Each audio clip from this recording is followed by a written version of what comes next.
Thanks for joining us tonight. My name is Ned Bohman, and I have my outreach co-coordinator, Kayla Henry, with me tonight, and we're going to be talking to you about woodpeckers and wildfire, a topic that we touched upon in some previous research for a previous webinar and quickly realized we had a lot more material than we could fit into that one show. So we have sort of part two for everyone tonight. But before we get into woodpeckers, I just want to talk about some upcoming events here at the Great Basin Bird Observatory. On October 25th at 6 p.m., I'll be presenting at Famous Dave's Barbecue in South Reno to the Reno Centennial Sunset Rotary Club, and it is open to the public. It'll be a presentation geared toward folks just getting into birding and beginners about where to find birds around Reno and how to find birds in general, how to get involved. On October 30th, we'll be doing our cemetery bird walk at the Virginia City Cemetery, meeting at 7 a.m. On November 25th, we'll do our traditional Black Friday opt-outside tour of Reno. I think this year we'll meet at Rancho at 7 a.m. and hit a few other Reno hotspots throughout the morning. And we are planning to do our January lecture series again this year. So you'll have to stay tuned for more announcements on those details. On January 11th, I'll be presenting at Lazy 5 Regional Park in Sparks about pinyon jay conservation in the Great Basin. And lastly, we are planning to do a banding workshop next spring. So stay tuned for details about all of that. And without further ado, we'll get to the meat of it and start talking about woodpeckers. We talked about this last time, how they are architects of their habitat and specialists of disturbed forests. This time we're going to focus on how their relationship with burned landscapes and how they use areas that were affected by wildfire. So all woodpeckers are cavity nesters, and many have different foraging styles. Some beetle specialists are some of the most highly adapted to use and take advantage of burned areas, but other groups as well, such as the aerial insectivores, benefit from burned forest landscapes as well. In a sense, fires promote woodpecker use by creating conditions they like and making the trees more susceptible to cavity excavation. And this use by woodpeckers encourages use by other species as well. So in this way, they can be seen as a keystone species of our western forests, where there are a lot of secondary cavity nesters that rely on woodpecker action for their roosting and nesting sites. I'm sure it is not news to most of you in the audience that we live in fire-adapted systems here.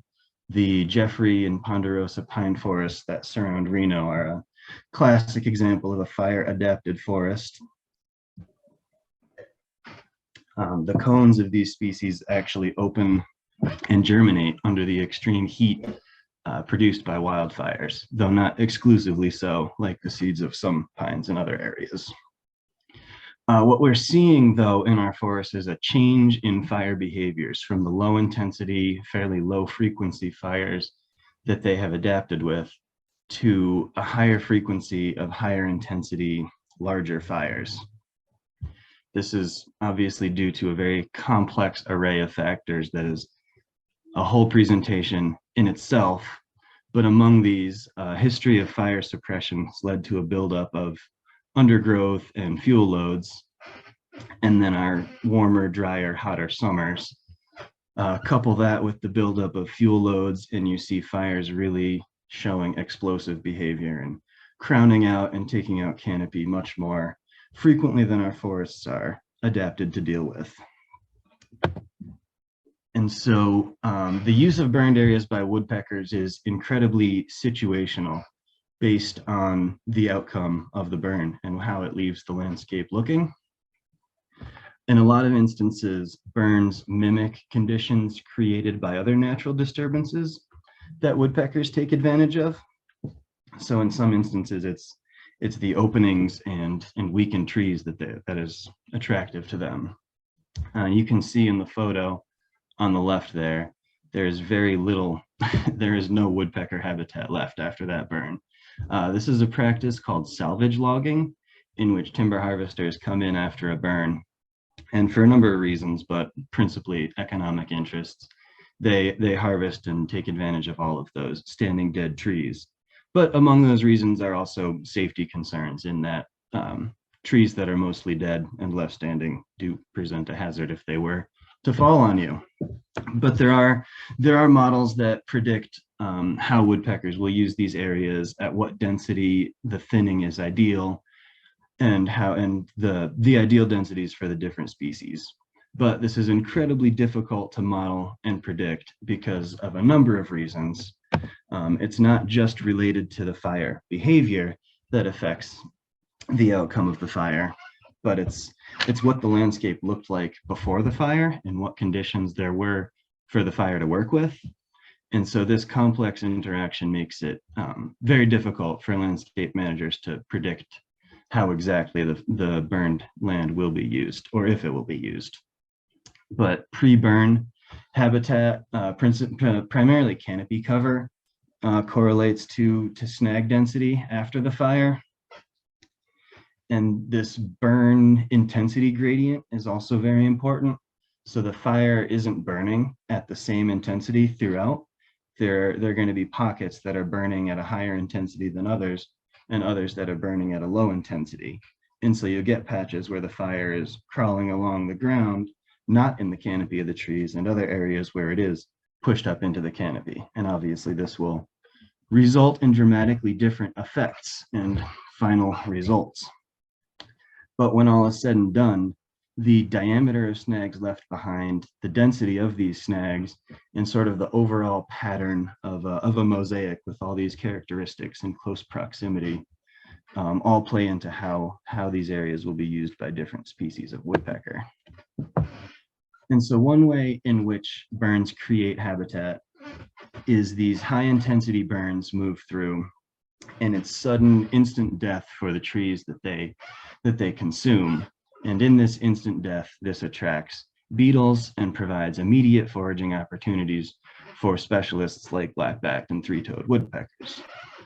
However, there can be burns that are so intense that they leave no snags. And obviously these are not the kinds of burns that woodpeckers are able to take advantage of. But for the most part, you'll see high snag densities with high intensity burns.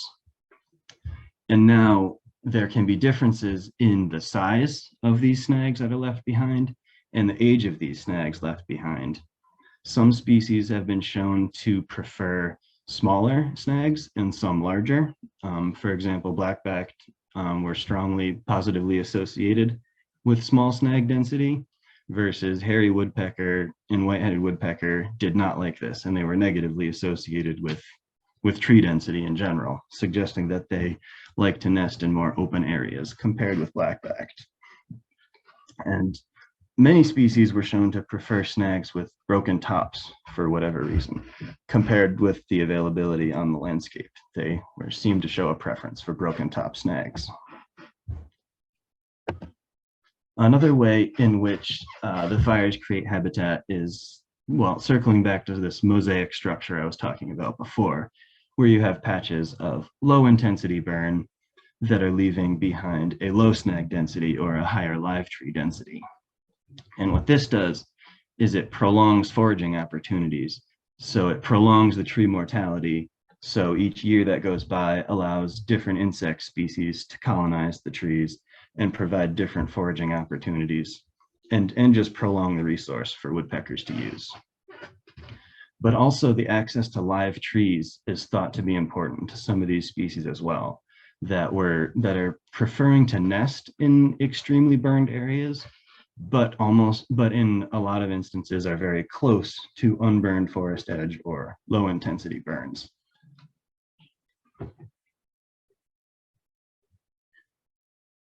And some studies suggested that the use of this mosaic structure could be related to differential excavation abilities of the woodpeckers, where white-headed woodpeckers are not as strong cavity excavators as black-backed, and so they'll be excavating their cavities in older decayed snags. or potentially in live decayed trees near burned areas. And additionally, the openings and clearings create obvious opportunities for aerial insectivores to forest. And these include some woodpeckers, but also other species of secondary cavity nester as well, like swallows and bluebirds. So yeah, talking about the different patterns of use and sort of secondary cavity nesters and how woodpeckers can be seen as keystone species and drivers of succession in some ways. How when the woodpeckers are excavating cavities, the areas in which they excavate, their preferences are sort of mirrored by the secondary cavity nesters. And different species of woodpecker were shown to have different diversities and different species compositions of secondary cavity nesters. So those two pictured animals are just examples of secondary cavity nesters. In this particular study suggested that the nests of white-headed woodpecker hosted the most diverse array of secondary cavity nesters. And thinking about the mosaic habitat patterns they prefer, that makes sense. In this same study, they showed that over 90% of the cavities they monitored were occupied in the following year, which suggests that these are a valuable resource with limited availability on the landscape, and so are in fact very important to these secondary cavity nesting species.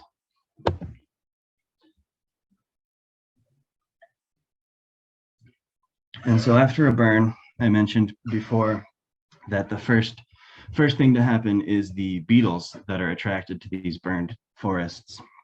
And they're actually attracted in a number of ways. Some are attracted to heat, some by smoke, and some can detect the smell of the freshly burnt wood.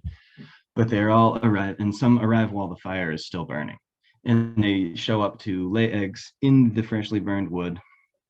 And shortly thereafter, the beetle specialists show up to take advantage of this instant resource. So that is why you see blackback woodpeckers nearly immediately after a burn, and a little bit later, the other maybe less specialized woodpeckers arrive. And so as the burn ages, the openings and clearings created by the burn allow sunlight to penetrate down to the previously shaded forest floor. So this encourages grasses and flowers to grow. These grasses, flowers, shrubs are attracting pollinators, which are in turn attracting bluebirds, swallows, etc., which are all secondary cavity nesters, as well as the Lewis's woodpecker, which is also a secondary cavity nester. And so as the habitat continues to grow back, you see more and more species coming to use these cavities. And in that study that I was referencing previously, chipmunks were the chipmunks. Shortly thereafter, I think, were Douglas squirrels, but it was surprising the amount of mammals using these, as well as bird species. And so, as I said before, the blackback woodpeckers are the first to show up, closely following those wood-boring beetles, year to two after the burn, and then their numbers start dropping off 4 to 5 years after the burn, along with the beetles. And some studies were suggesting that the pattern of blackback woodpecker use is a little different in the Sierra than in other parts of their range. And I don't want to get into that too much because I know Kayla has a bit to say on that. But it seems that in the Sierra, they're preferring moderate to high severity burn sites within larger, low intensity burn areas, which is suggesting some importance of access to live trees. But I will let Kayla get into that a little bit more in a minute here. And so the later colonizers are those that are not as strongly linked to the timing, I guess, as the blackback. So the blackback is showing up to capitalize on that food resource that shows up at a certain time, whereas white-headeds and Harrys and Lewis's and flickers kind of show up because of the structure created after the burn. Like the white-headed being a weaker excavator, often burned trees are soft and easy to excavate in, so they'll take advantage of the burn in that way. And I mentioned the hairy will nest above scorched ground. They showed a strong preference to low snag density but high DBH, which is potentially related to nest predator deterrence because of lack of cover. And then the Lewises tend to show up even later than these other species to take advantage of all of the cavities that the other woodpeckers have excavated for them. So I know Kayla has a bit to say about some of these species, so I am going to turn it over to her and let her take it away. All right, thanks, Ned. Let's see here.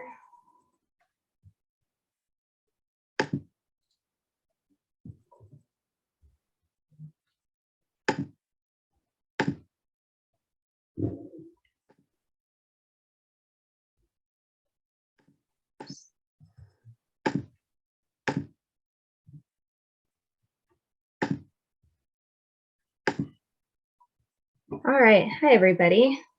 So I'm going to get into just some more natural history and specific adaptations for several woodpecker species that are known to be burn specialists or just take advantage of these burn sites. So we'll start with the black-backed woodpecker.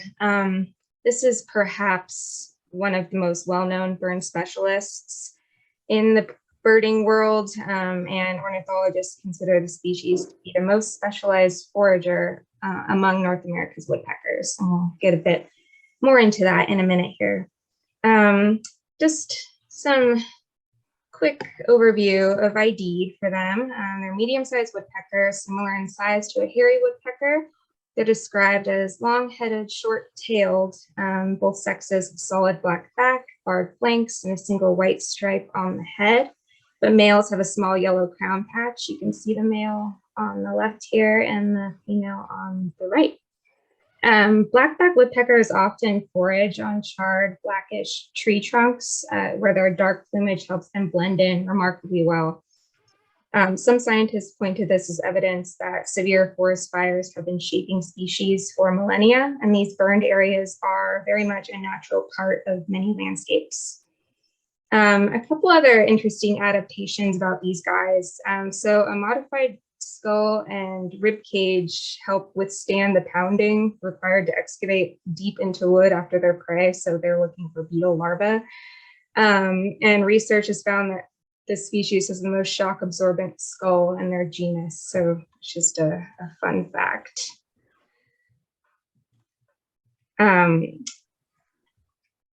Another fun fact about these guys before we get into a bit more about their relationship to burn forests is they are one of 3 woodpeckers that only has 3 toes on each foot. So black-backed woodpecker, American 3-toed woodpecker, and Eurasian 3-toed woodpeckers only have 3 toes, 2 facing forward and 1 facing backward.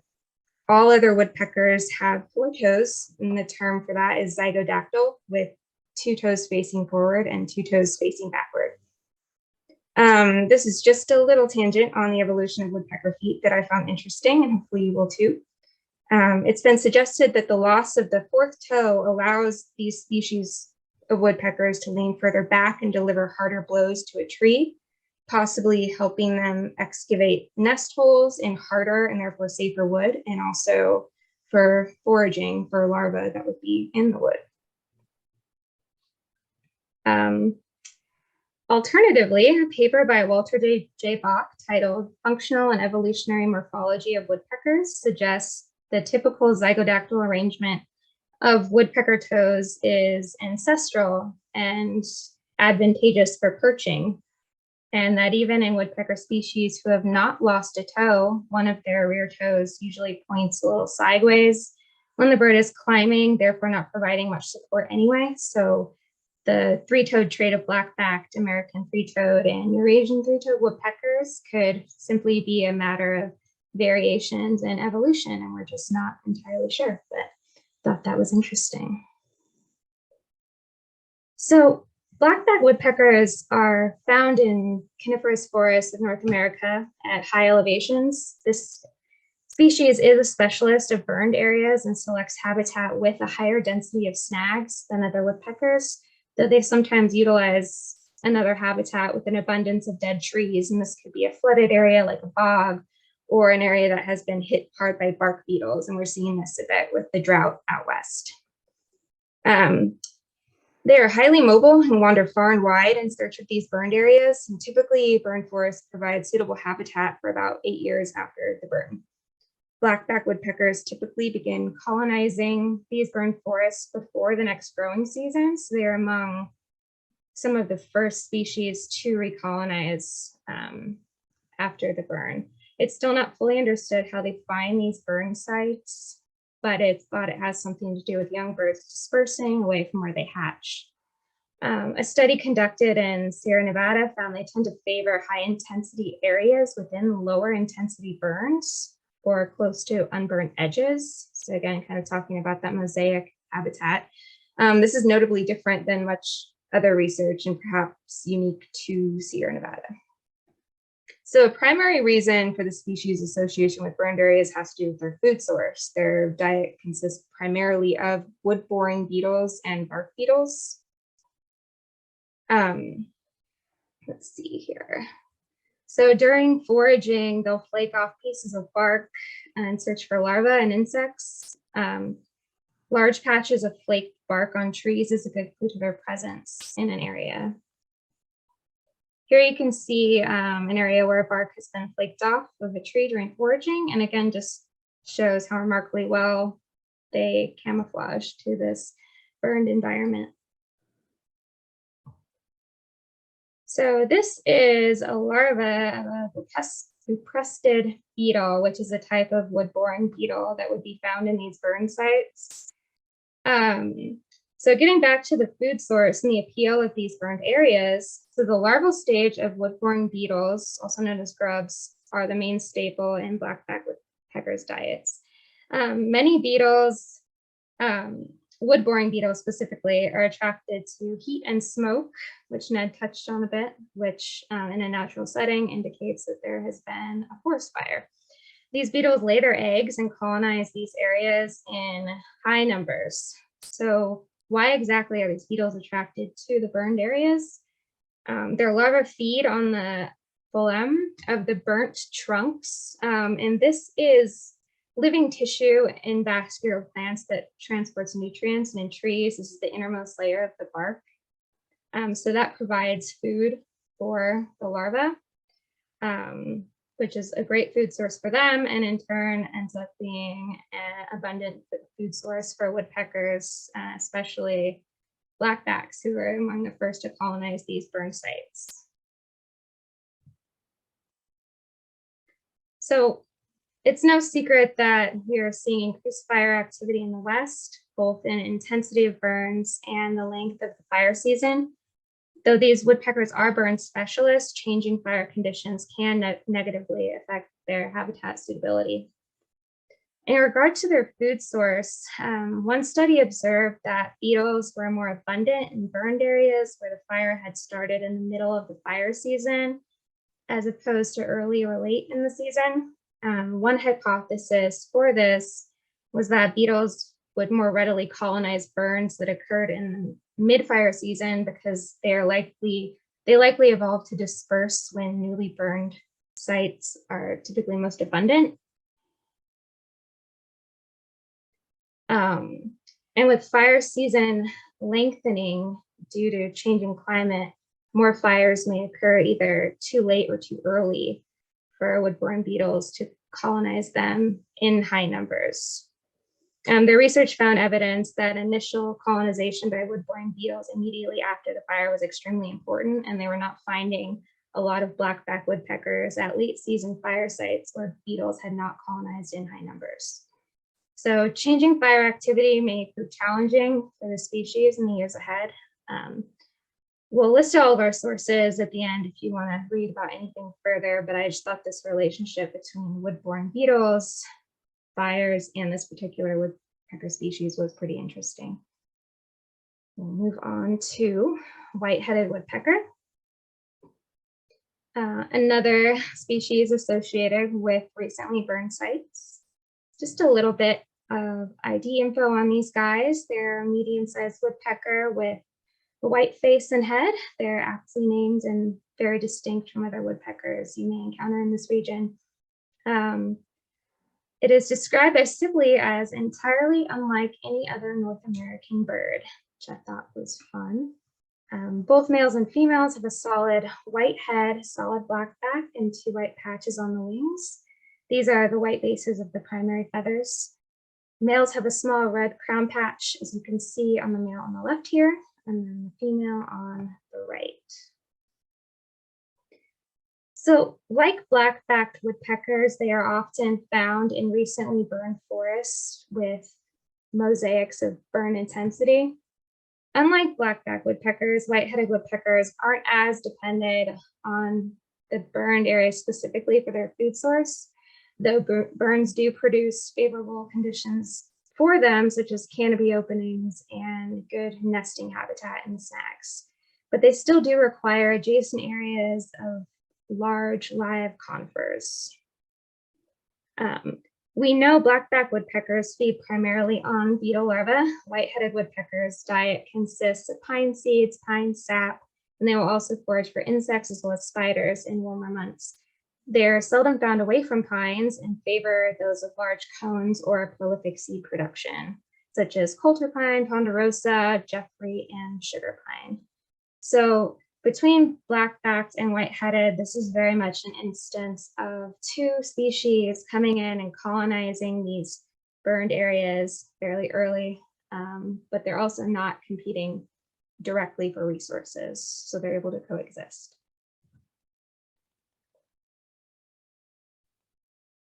So dead trees provide good nesting habitat, and because nest predators are not as prevalent as they are in areas with thicker shrub or understory cover. So I'm talking about snags in burned areas provide good nest habitat for that reason.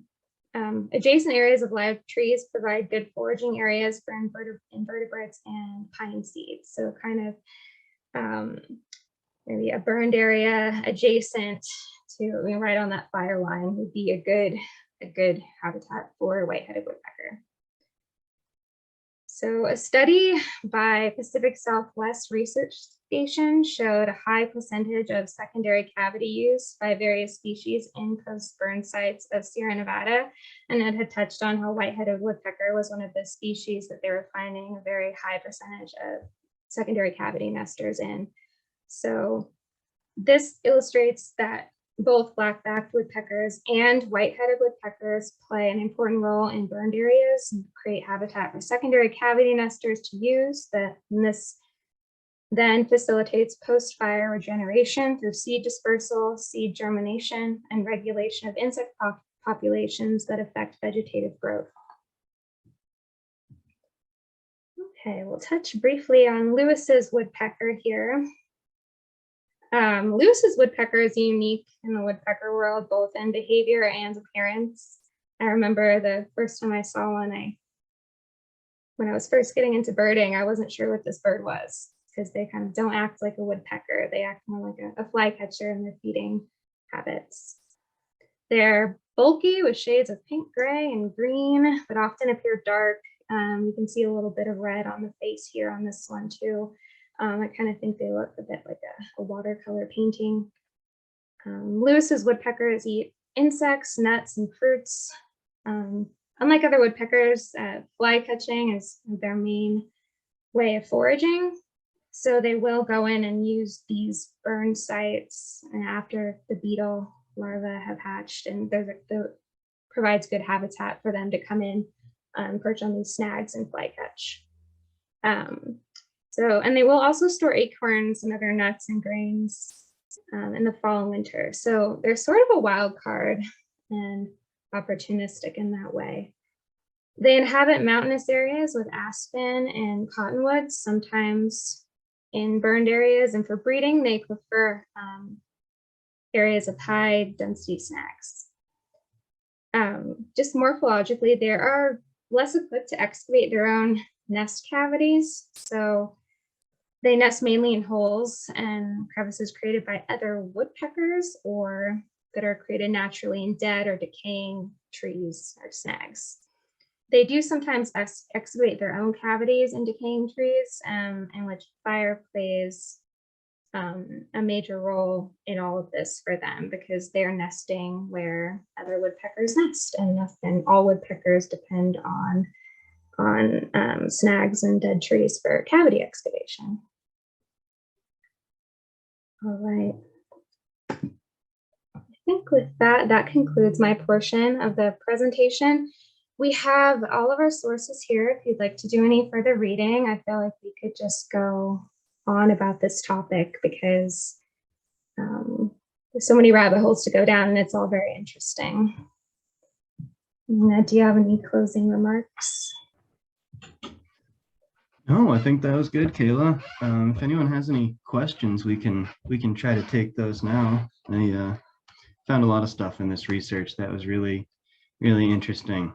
In the whole Lewis's woodpeckers not excavating their own cavities is really weird for a woodpecker. Yeah. Another weird thing they do that's not woodpecker like. Yeah, I don't think I knew I had heard that, but it was interesting to be reminded that they don't do that. And it makes sense because they don't act like woodpeckers in many ways. And actually in that study that I was reading through about secondary cavity use, northern flickers were one of the higher instances of occurrence in secondary cavities. So it seems like they might also be slackers and take advantage of other woodpeckers' work. Interesting. I read something today that Lewis's woodpeckers, like if northern flickers did excavate a cavity, like they would use the northern flickers cavity, or maybe after they're done with it, the right size or something. Very interesting.